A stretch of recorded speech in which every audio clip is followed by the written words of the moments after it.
Hi, I'm Virginia, and the book that I chose to read this week was called Clementine. The author is Sarah Pennypacker, and the illustrator is Marla Frazee. It was published in 2006 by Hyperion Books for Children, and it was a William Allen White Award winner in 2009.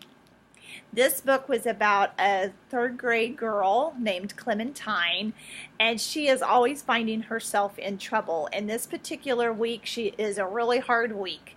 It starts out in art class when her friend Margaret gets glue in her hair, and she goes into the bathroom and tries to cut the glue out of her hair, but she doesn't do a very good job. And Clementine comes in and helps her cut more glue out of her hair. And of course, she doesn't do a very good job either. And Clementine gets blamed for the whole thing and is sent to the principal's office again. Clementine is always finding herself in the principal's office because she's never paying attention. She tries to help other people, but she gets herself into predicaments that are not helping others and just gets herself into trouble.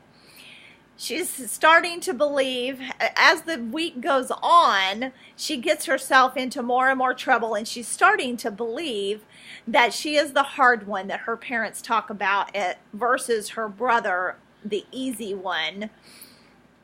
But at the end of the week, her dad has a problem, and Clementine comes up with a great solution that benefits her dad and the neighbors, and she becomes a hero in her own right.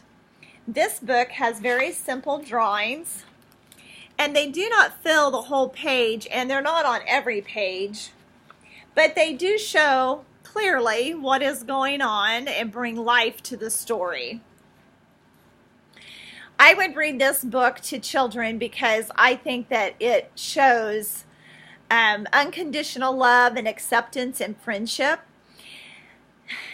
When my daughter was a little girl, she was a lot like Clementine, and she talked way too much, and she was always being told to not talk too much. And although we had lots of discussions about controlling that, I'm not sure how much those discussions helped her, but she did understand that there were boundaries and she needed to practice self-control.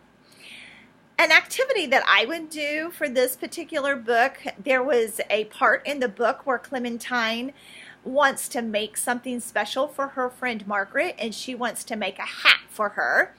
And so she goes around her house and chooses small items that were things that Margaret really liked or reminded Margaret of things that she liked. And she glued them to the hat and gave that hat as a gift to Margaret. And I would have my students choose somebody that they could make a special hat for and collect items to put on the hat. And then I would have them list those items and tell why they chose those items.